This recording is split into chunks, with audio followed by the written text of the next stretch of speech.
Marcos capítulo 14, versículo a partir do 33. Encontrou? Diz assim: e levando consigo a Pedro, Tiago e João, começou a sentir-se tomado de pavor e de angústia, e lhes disse: a minha alma, muito bem, está profundamente triste até a morte. Ficai aqui e vigiai. Parem um pouquinho. Já era para eu ter feito essa observação, mas eu não a fiz. Vou fazê-la agora. Jesus não diz: o meu espírito está entristecido. Ele não diz: meu corpo está profundamente triste. Ele diz: a minha alma. Porque você, assim como Jesus, você é composto de corpo, alma e espírito. A Bíblia Sagrada diz que todo o nosso espírito, alma e corpo devem se apresentar santos diante de Deus. Por esta ordem, a coisa mais importante que o homem tem é o espírito.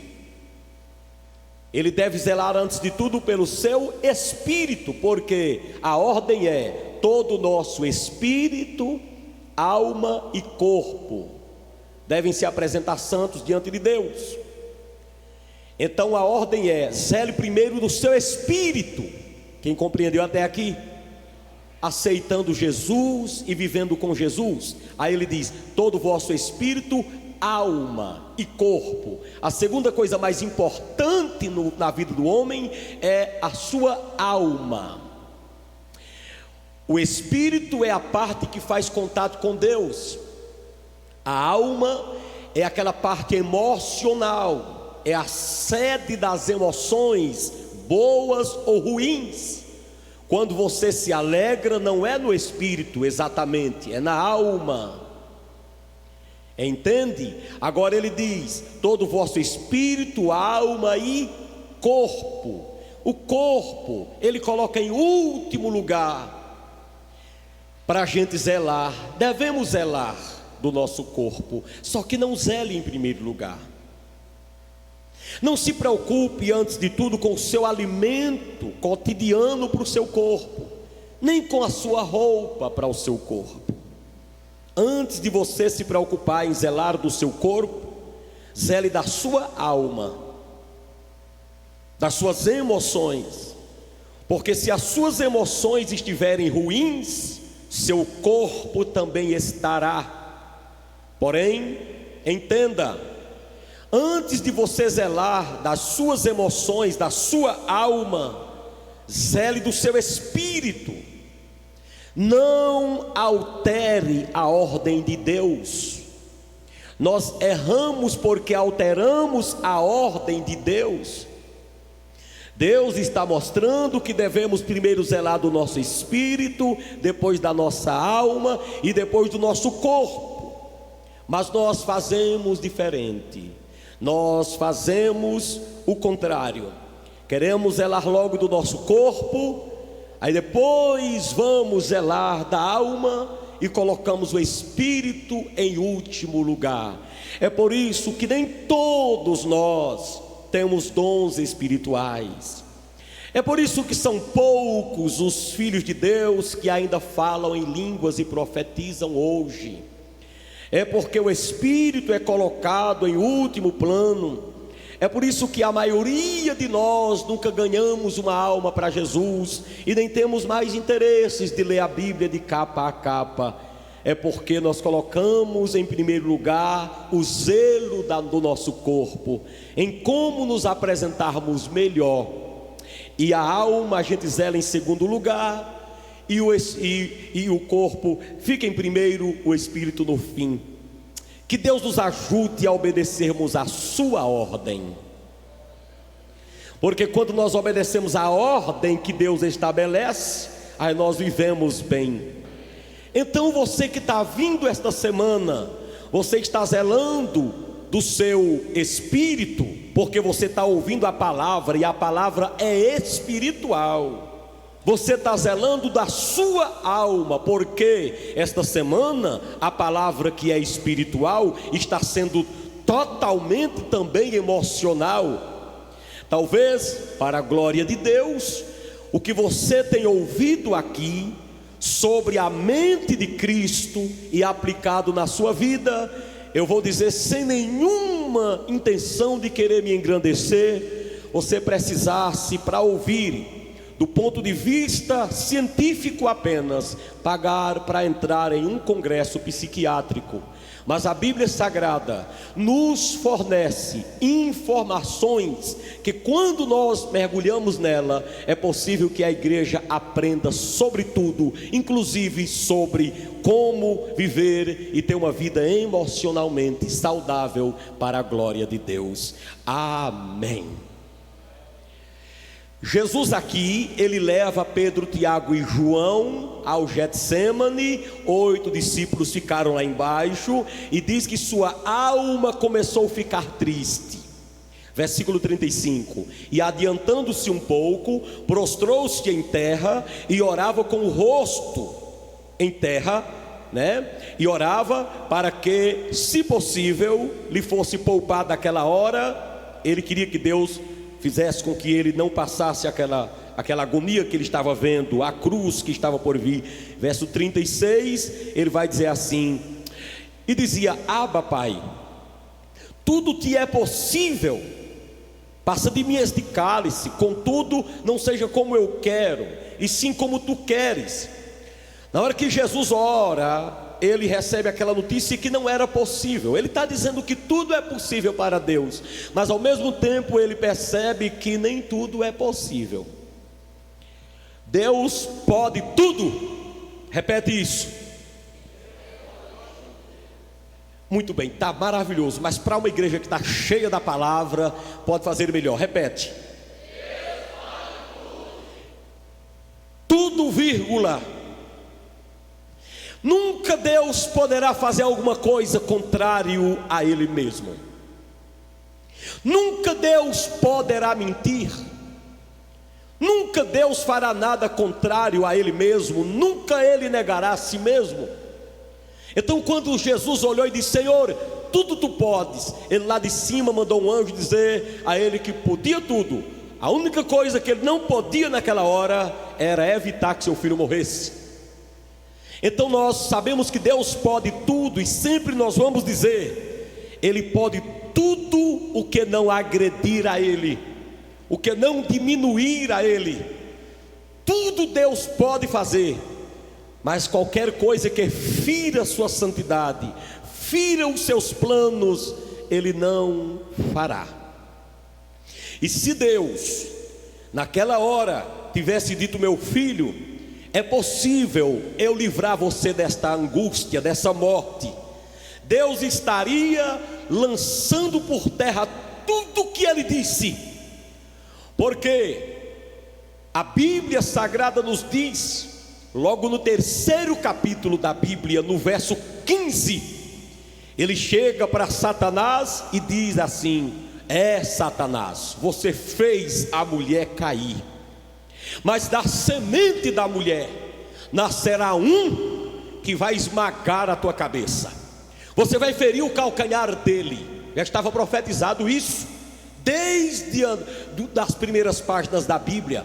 Moisés disse: Deus levantará um profeta maior do que eu. Os salmos estão cheios de salmos messiânicos. Sim, a irmã leu Isaías 53, que é o texto áureo do Antigo Testamento, que fala sobre o sacrifício de Cristo. Então, se Deus dissesse: meu filho, é possível, Deus estaria negando a si mesmo, e Deus não pode negar-se a si mesmo.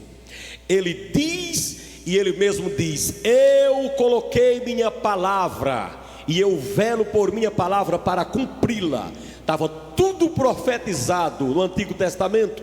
na sexta-feira da paixão, foram cumpridas 25 profecias que eu tenho notícia do Antigo Testamento, só na sexta-feira da paixão. Então não era possível que Jesus fosse poupado daquela hora. Verso 37, voltando achou-os dormindo, e disse a Pedro: Simão, tu dormes? Não pudeste vigiar nenhuma hora comigo? Quem crê nesta palavra que eu li, glorifique a Deus com as palmas nesta hora bem forte. Glória a Deus. Nesta noite, a minha mensagem tem 2 pontos novamente. A mensagem, a revelação de Deus nesta noite tem 2 partes. Na primeira parte, eu quero tratar sobre a agonia de Jesus por causa da visão do cálice. E o cálice propriamente dito que ele visualizou. O cálice que ele visualizou propriamente dito. Repetindo, na primeira parte eu quero falar sobre a agonia de Jesus no Getsêmani e a visão do cálice, mas também sobre o cálice propriamente dito. Ele viu o cálice, eu quero abordar sobre esse cálice que ao vê-lo deixou-o angustiado. Porém é preciso, para que você compreenda o sermão de hoje, eu quero que você viaje comigo. Repita comigo: eu tenho na minha vida um talento que Deus me deu, o talento da imaginação.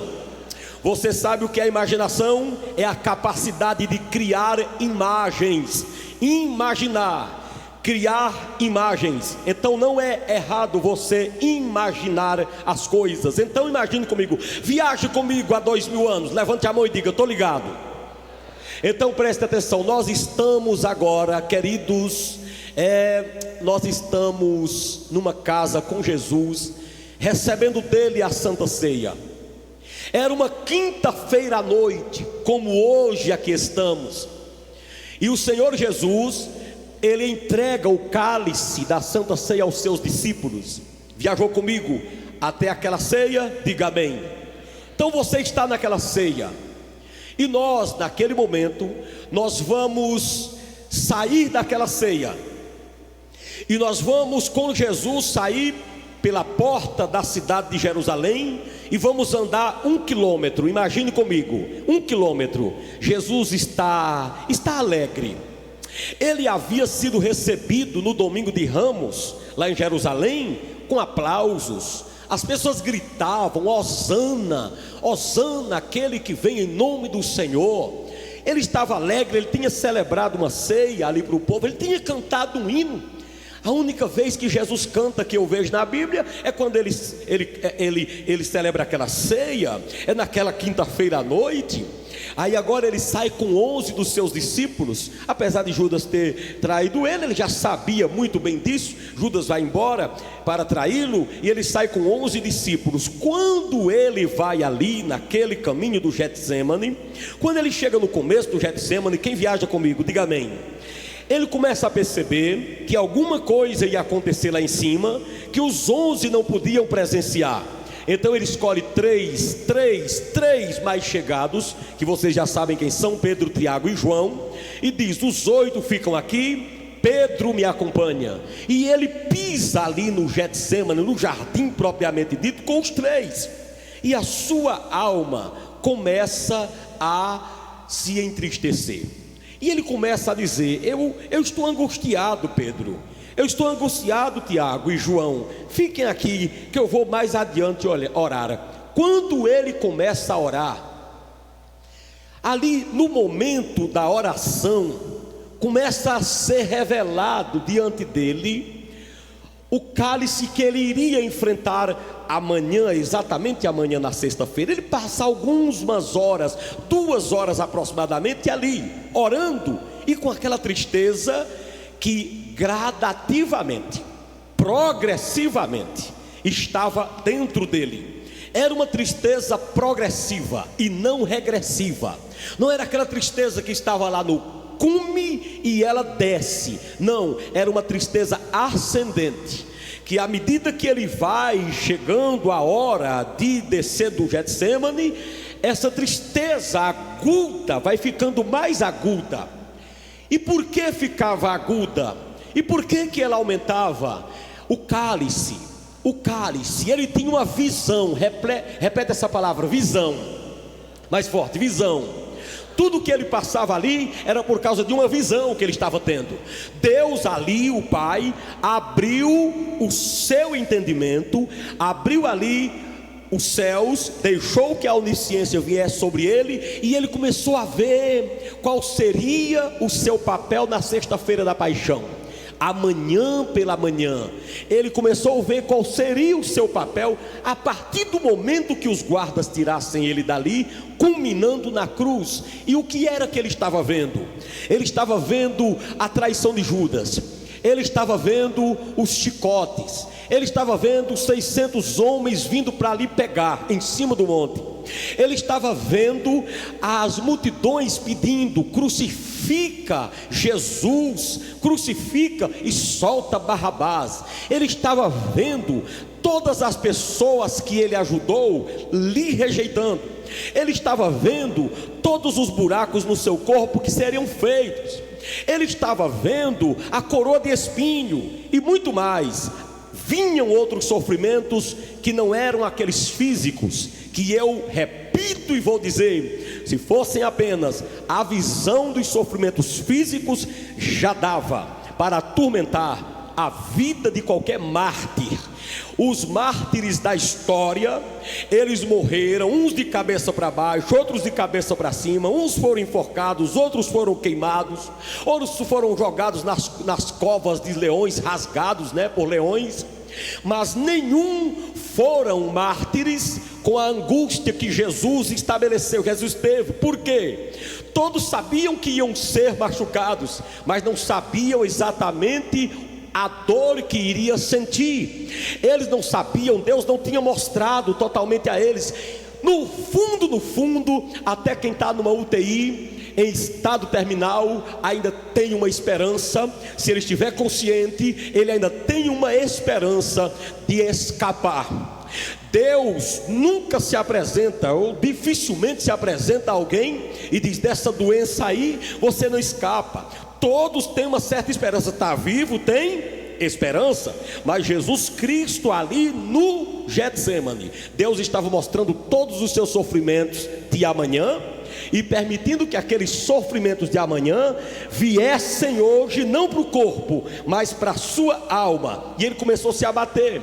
E eu quero dizer uma coisa: muitas pessoas que chegam para mim no meu consultório com dores em toda parte do corpo, que eu pergunto como estão seus exames, elas dizem que estão todos maravilhosos, não tem nada que lhes faça sofrer. E eu entendo logo que a dor é na alma. Aí você diz: bispo, mas uma pessoa que não tem nada no corpo pode sentir dores? Leia o Salmo de número 73.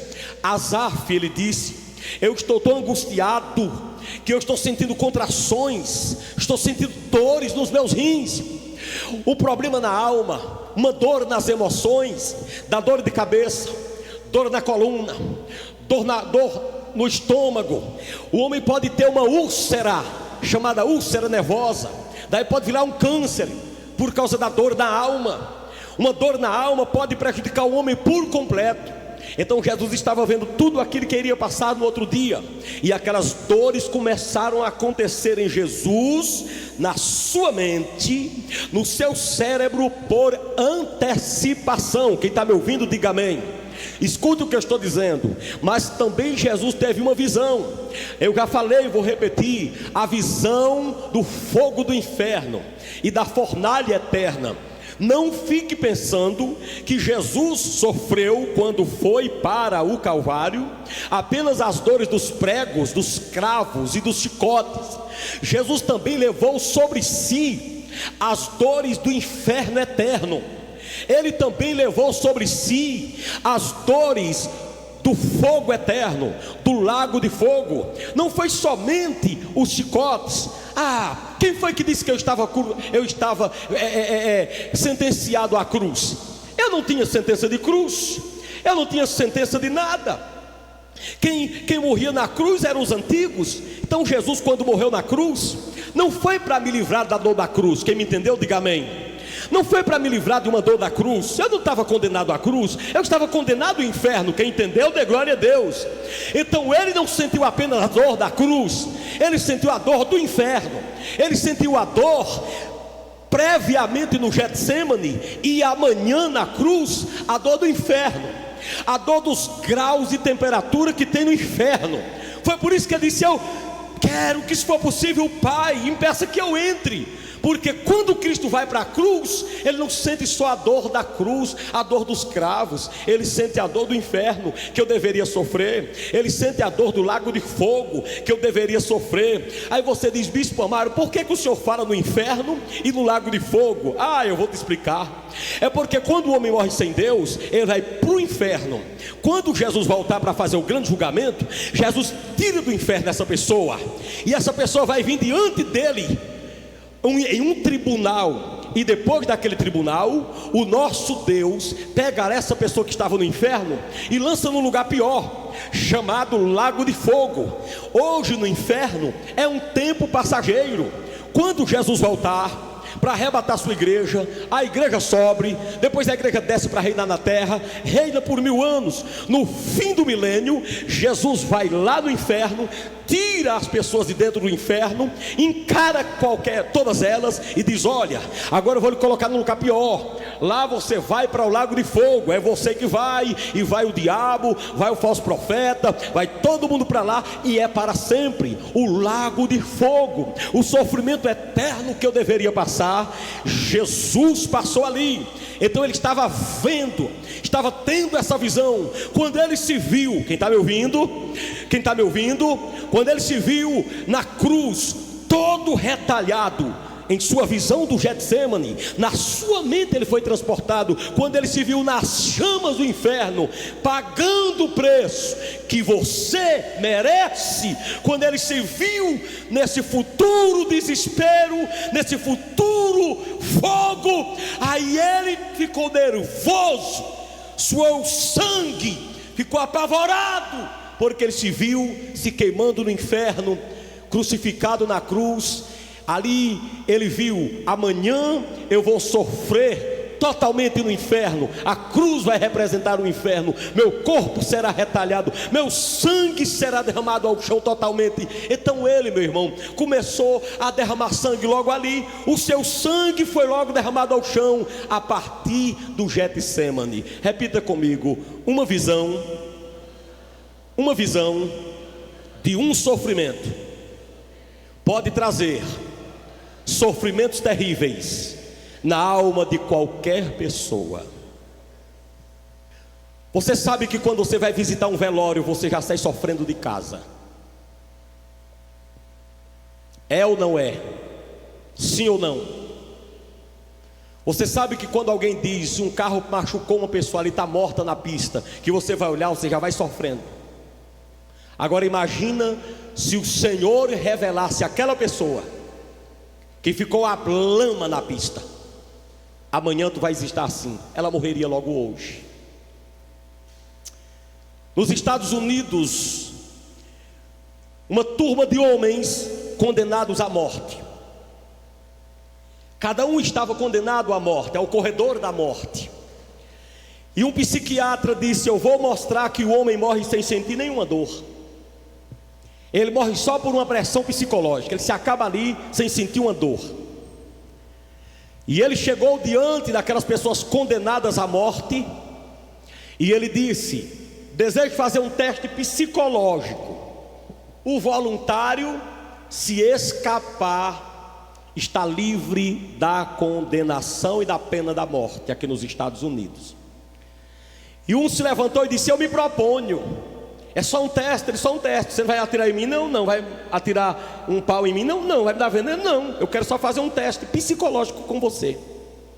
E ele, para mostrar que a mente, pressão psicológica mata, ele levou aquele preso a um hospital e mandou que aquele condenado se deitasse numa cama daquele hospital e que olhasse para o teto.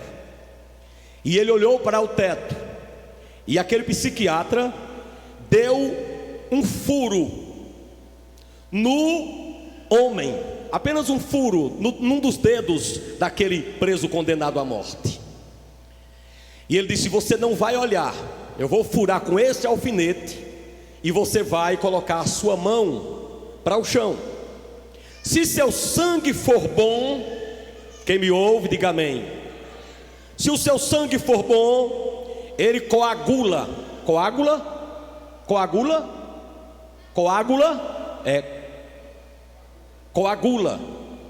E quando ele coagular, seu sangue não sai. Se ele for ruim, ele vai saindo de pouquinho, e você vai morrer sem sentir dor. E ele disse: mas se meu sangue for bom, ele disse: seu sangue vai coagular e não sai nenhum sangue. E ele furou, fato verídico. E quando furou com um alfinete, ele colocou o seu braço aqui, não podia olhar o braço. O psiquiatra chegou com uma bacia meia d'água e colocou debaixo daquela cama, e abriu uma seringa de soro. E à medida que ele abriu a seringa de soro, começou a cair gotinhas do soro dentro da água, de pouquinho, Daqui a pouco aquele homem ficou agoniado. Ele disse: não se preocupe, não, está caindo de pouco. Só que não era o sangue dele, ele coagulou na hora, foi com um alfinete que ele furou. Mas aquele homem imaginava que aquele soro estava caindo ali, não era soro, era o seu sangue. Daqui a pouco o psiquiatra abriu mais um pouquinho, e já não era mais assim, era mais rápido. E o cara mais apavorado ficando, branco, descorado. Daqui a pouco ele abriu de uma vez e ficou correndo, caindo dentro do poço d'água, da bacia d'água. Aquele homem começou a entrar em pânico, começou a descorar. Naquele momento, o homem deu um ataque fulminante, e ele morreu ali, sem derramar uma gota de sangue. É possível um homem morrer somente por uma pressão psicológica que lhe dá. É possível um homem que está sadio morrer com uma brincadeira que alguém soltou, dizendo que ele está doente, sem ele estar. Ó, quantos diagnósticos errados que já deram a pessoas, e essas pessoas pensavam que estavam com a doença que lhe disseram, e essas pessoas quase morrem só do choque. Queridos, eu quero dizer a você, uma má notícia é terrível. É por isso que a palavra de Deus diz: Senhor, em teu nome eu não temerei más notícias, porque uma má notícia pode matar alguém. Que Deus abençoe você, que você escute a boa nova do Evangelho, que não é má notícia, é boa notícia. O Evangelho é salvação, o Evangelho é cura, o Evangelho é prosperidade, o Evangelho é poder de Deus para a salvação de todo aquele que crê. Pode aplaudir a Jesus de Nazaré.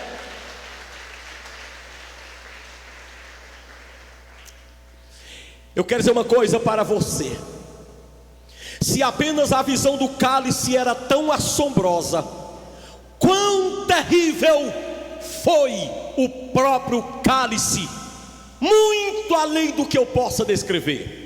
Que somente Jesus, olhe para mim, se somente ver o cálice já deixou a Jesus nesse pavor. Como foi o cálice? Se só em olhar para o cálice de veneno ele já ficou desse jeito, irmão Vidal. Imagina o cálice que ele bebeu. Porém, eu gostaria de dizer que se os sofrimentos que Jesus suportou no corpo fossem tão superiores ao que ele suportou na alma, como que eu explicaria os seus poros não terem suportado tantas batidas do seu coração e jogado para fora gotas grandes de sangue, que eu expliquei ontem? Essas gotas grandes, que gotas grandes foram essas? Ele começou a suar sangue. Quando o suor começou a bater com a noite fria daquela noite, com a frieza daquela noite, vocês viram na Bíblia, em João 18:18, aquele sangue que estava no seu corpo começou a coagular e caía no chão como toras de sangue. se o que Jesus suportou no corpo, no outro dia na cruz do Calvário, foi tão maior do que o do Getsemane, como explicar o sangue que saiu do seu corpo em toras grandes caindo no chão sem levar uma alfinetada? Então eu quero dizer a você que o que Jesus passou na cruz foi ruim, foi terrível, era aquilo que ele temia, era daquilo que ele tinha medo, era daquilo que ele se esquivava. Mas no Getsemane a dor foi muito parecida. Tudo isso por causa daquilo que eu expliquei ontem. O coração dele estava cheio de medo, mas o coração dele estava cheio de amor. E se você tem medo no seu coração, mas você também tem amor, lembre-se que o amor lança fora todo medo, e nós podemos glorificar a ele como quisermos nesta hora. O amor expulsa o medo.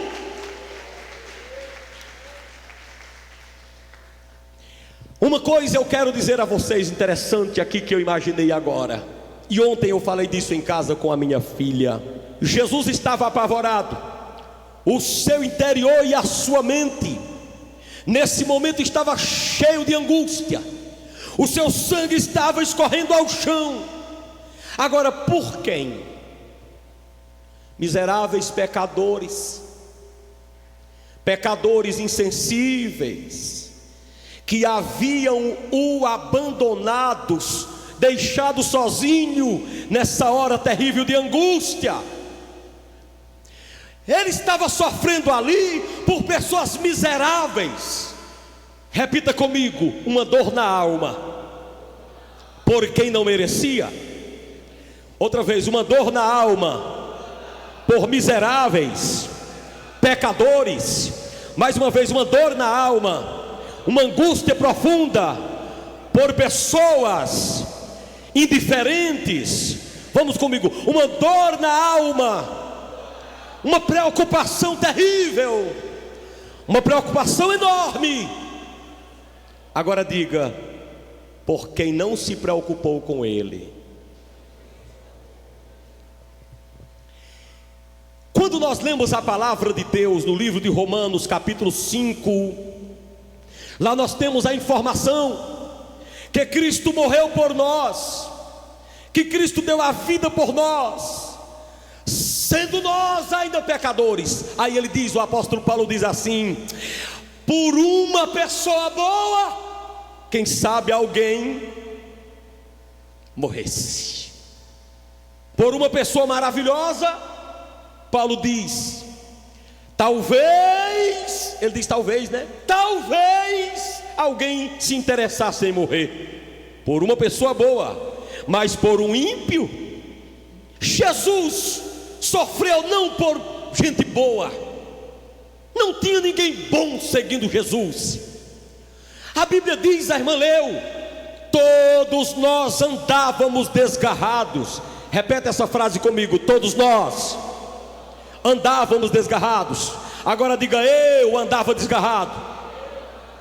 A Bíblia Sagrada diz claramente que todos pecaram e destituídos estão da glória de Deus. Não há nenhum justo, todos são miseráveis. O ser humano, no fim das contas, é o bicho mais complicado que existe. E ele não estava morrendo, nem sofrendo no Getsemane em sua alma por ninguém boa. Ele estava sofrendo por gente despreocupada, que não estava nem aí por ele. Agora eu imagino comigo, o Senhor Jesus lá no Getsemane, diante desse amargo cálice, ele poderia dizer, e não disse, olhe para mim, Jesus poderia dizer assim: meu Deus, olha esses miseráveis lá embaixo, olha esses miseráveis dormindo, que não se preocupam comigo. Ele poderia dizer assim: em que serei mais rico, morrendo, sofrendo isso por Pedro, esse carnal, esse portador de peixeira e de faca? Em que serei mais rico? Qual é a glória que eu terei a mais no céu? morrendo por esses miseráveis. Mas ele não disse isso.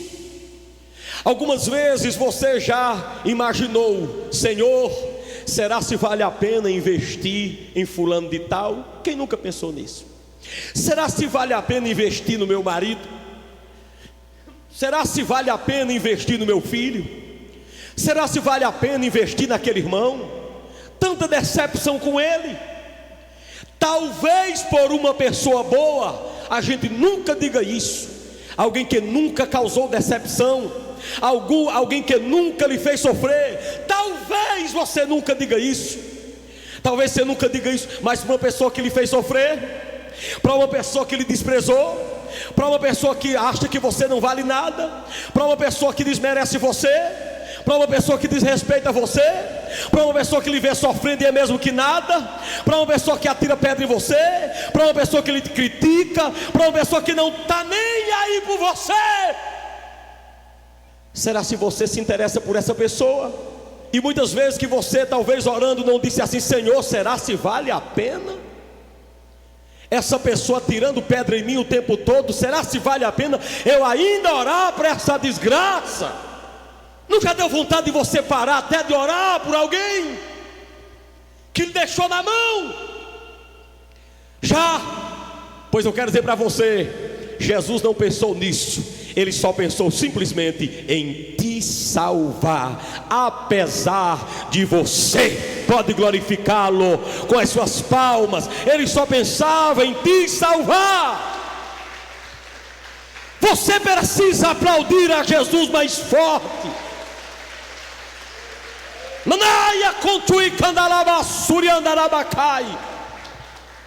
Agora eu quero que você venha comigo nesta hora. Em tal agonia, Jesus, diante da visão do cálice, ele não viu nenhum retorno daqueles miseráveis pecadores. Ele só viu indiferença e ingratidão.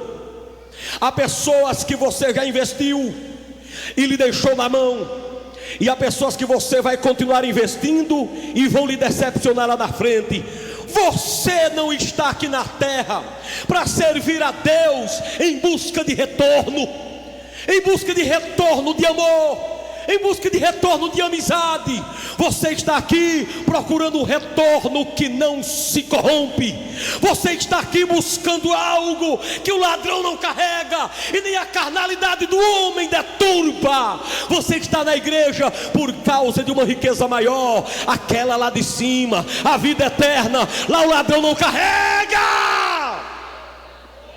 Aqueles que forem para o céu com você não lhe deixarão mais na mão. Só quem vai entrar no céu é quem aprendeu o caráter de não deixar os filhos de Deus na mão. No céu não entra pecado. No céu só entra aqueles que aprenderam a viver na terra como se já estivessem no céu. Recebe a tua bênção em nome do Pai, do Filho e do Espírito Santo. Não espere muita gratidão do povo, não espere muita aproximação de ninguém. As pessoas só gostam de você mais quando você tem o que dar. Quando você não tem muito o que dar, elas lhe abandonam. Quando você tem condição de repartir o pão, quando você tem condição de curar os seus enfermos, quando você tem condição de abrir os braços e abraçar. Mas no Getsemane, sangrando, derrotado, deprimido, depressivo, sangrando, com medo, quem quer estar perto de um homem medroso? Abandona você, você está morto. Então quem é que vai querer você?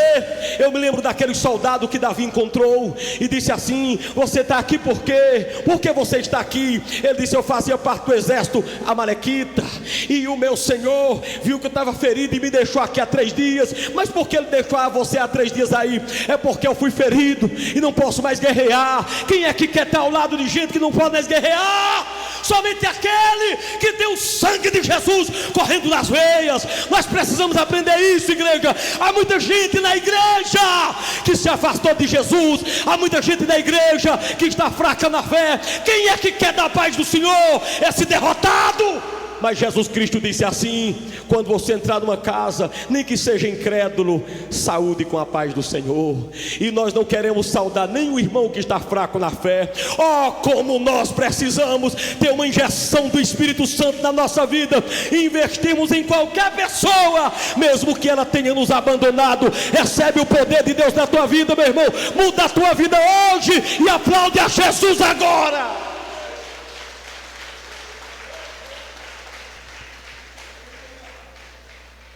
Eu gostaria de dizer uma coisa para finalizar essa primeira parte. Se a visão do cálice, alguém me ouve? Se apenas a visão do cálice, a visão do inferno, deixou o Filho de Deus, o homem mais forte do mundo, num pavor tamanho, eu lhe digo uma coisa: e você? Se você tivesse essa visão hoje do que está aguardando a tua vida sem Deus para toda a eternidade. Escute aqui, isso é sério o que eu estou te dizendo. Se apenas 2 horas, Jesus olhando o inferno que iria enfrentar no outro dia, sendo ele o Filho de Deus, o homem mais forte do mundo, se apenas o fato de Jesus olhar e ver o inferno onde ele iria entrar por algumas horas, já o deixou perturbado, já o deixou triste, já o deixou agoniado, já o deixou em pânico. Você que ainda não aceitou Jesus, você que ainda não é crente em Jesus, você que é crente fraco e por pouco não abandona a fé, se você tivesse agora uma visão, se você tivesse a visão das chamas do inferno que Jesus Cristo teve naquela noite, olha para cá, se você tivesse a visão do inferno que está destinado para você que não tem Jesus ainda, ou está desviado do Evangelho, se você tivesse essa visão agora, se Deus abrisse as cortinas, abrisse uma porta diferenciada e te mostrasse: olha filho, tu vais para lá, se tu não se converteres, tu vais para lá. Meu irmão, minha irmã que ainda não é crente, você que está desviado do Evangelho, que está fraco na fé, se você visse o cálice da ira de Deus que está apontado para você, se não se converter, você iria cair hoje de joelho, iria rolar pelo chão com a mente chafurdada, dizendo: eu quero Jesus agora, e nunca mais eu vou me afastar dele, porque se somente a visão do inferno deixou o Filho de Deus apavorado, com a mente chafurdada, imagina você se tivesse essa visão hoje. Mas Deus talvez não te mostre o inferno, porque se Ele te mostrasse, você ia se converter, quem sabe da boca para fora, ou apenas por medo. Que se converta, nem que seja por medo, mas o certo seria se converter por amor, não com medo do inferno, mas por amor àquele que lhe amou acima de todas as coisas, aquele que te amou primeiro. Glorificado seja Deus. Se você escolher Jesus hoje, é porque Ele te escolheu primeiro. Quem pode rasgar um glória a Deus aqui e gritar? Eu me preparo para terminar a mensagem dizendo a segunda parte dela rapidamente. A segunda parte dessa mensagem é a agonia de Jesus no Getsemane. E eu vou explorar mais um pouquinho a indiferença dos homens. Você sabe muito bem, apesar da agonia de Jesus naquele lugar, naquela noite pelos pecadores miseráveis, eles estão felizes e contentes lá embaixo, na festa da Páscoa.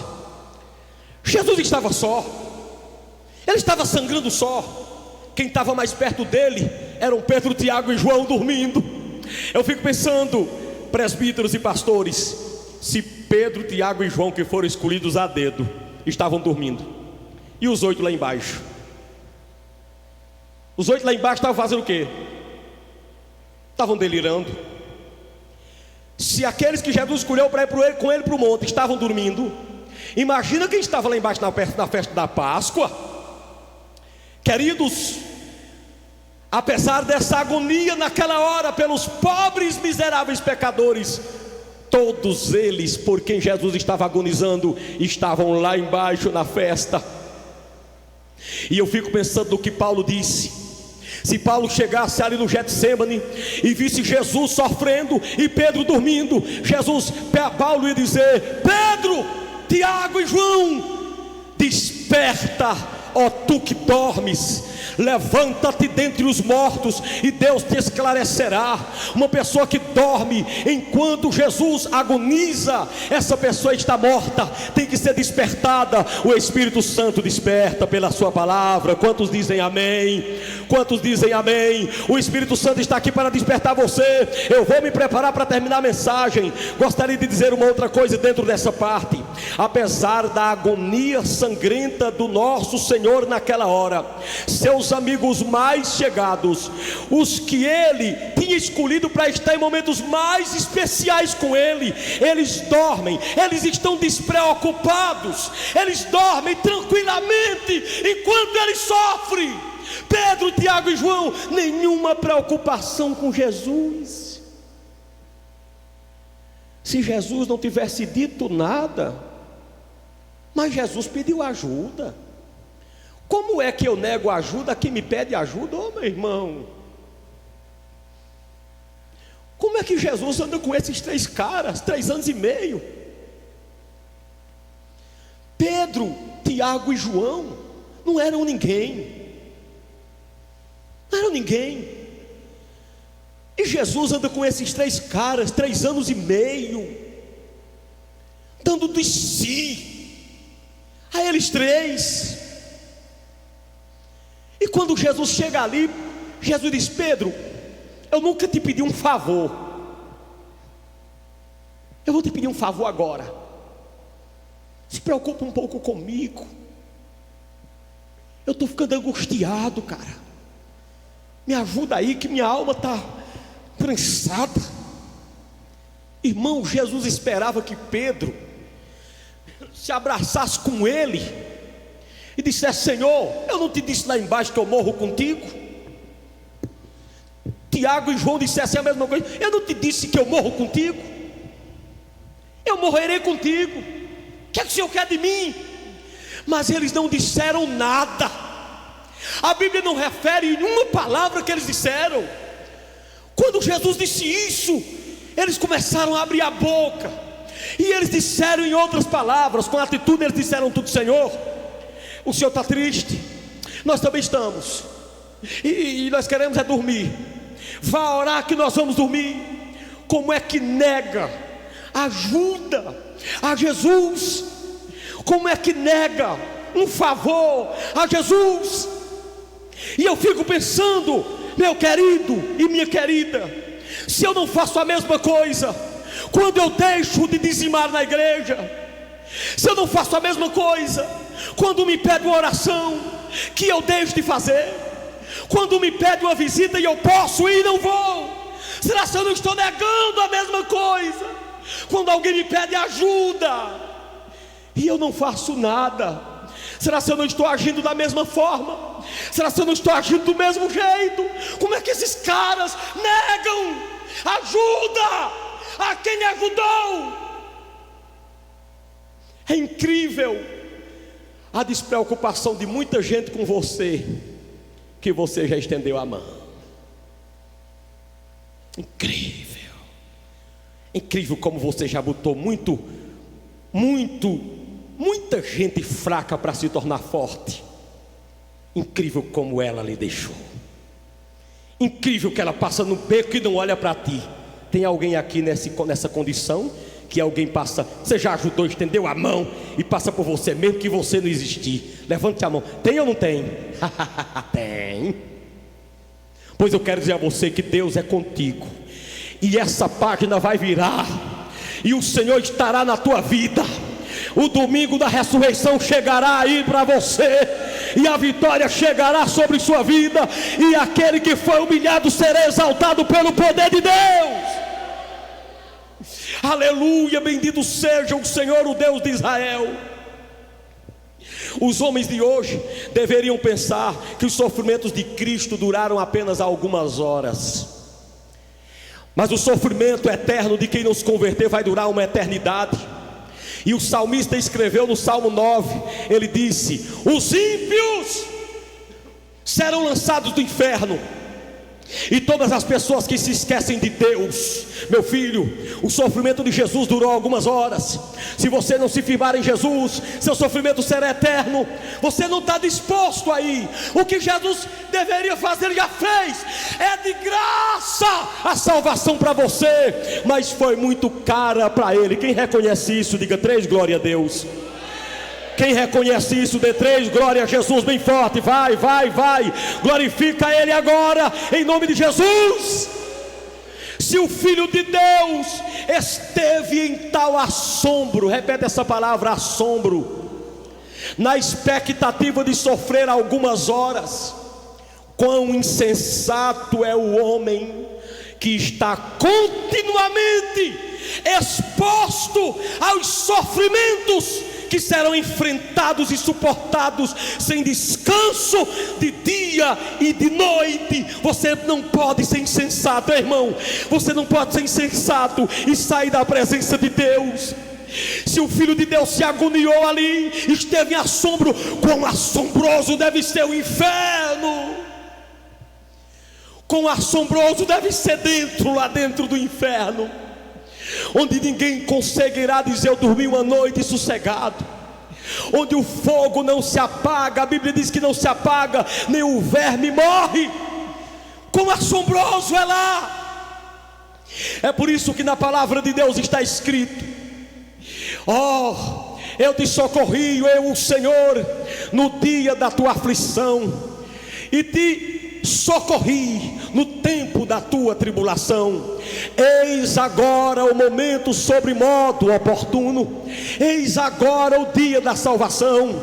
Ali no Getsemane não foi um espetáculo, ali no Getsemane não foi uma encenação, ali foi real.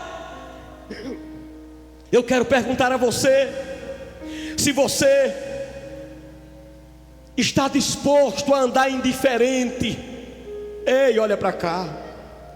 Você ainda está disposto a andar indiferente?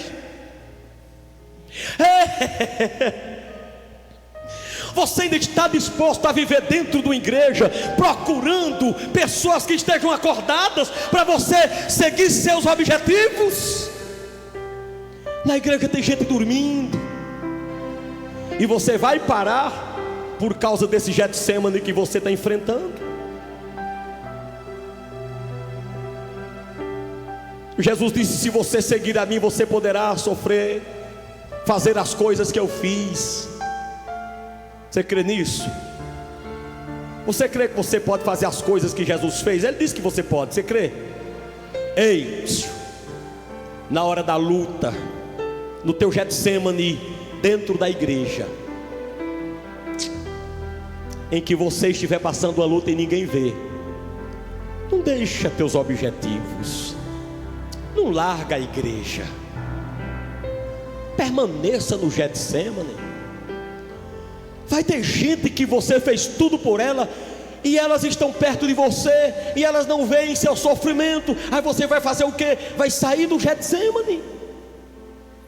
Tem dores que você passa só, tem lutas que você enfrenta sozinho, tem lutas que você enfrenta sozinho e acabou. Deus, quando olha para essa igreja nesta noite, sabe quem é que Ele vê? Ele não vê o grupo aqui, Ele vê você. Você entendeu? Glorifique. Ele não tem um negócio grupal 100%. O negócio dele, antes de tudo, é com você. Digo, o negócio é comigo. Quando essa igreja chega, Jesus vê você. Aleluia. Quem olha muito para as outras pessoas é você, mas as outras pessoas às vezes não estão nem aí para você. Não se decepcione com Pedro, não se decepcione com Tiago e João. Eles estão dormindo. Como é que eles podem ver? Eles estão dormindo. Eles não se preocupam tanto com você. Pelo amor de Deus, Olhe para Jesus sangrando e dizendo: eu poderia deixar de sangrar, poderia abrir mão de tudo agora, mas se eu abrisse, você iria para o inferno. Se eu abrisse mão de tudo, você se perderia. Mas eu não quero que você se perca. Os que o Pai me deu, nenhum eu lançarei fora.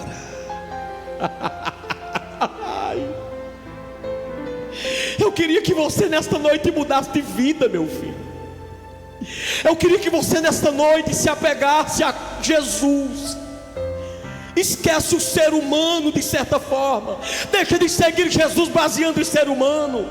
Ser humano te ajuda hoje, amanhã ele vira as costas para você. Ser humano, você acumula ele de vitória hoje, amanhã ele se esquece. Quando ele come, a roupa rasga, ele esquece de você.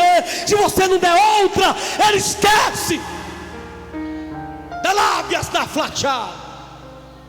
O ser humano só se lembra de você enquanto a roupa não rasga a roupa que você deu. Quando a roupa que você deu, ele ainda pode vestir, ele ainda se lembra. Mas quando ela rasga e vira mulambo, você também é mulambo no rosto dele, na mente dele, acabou.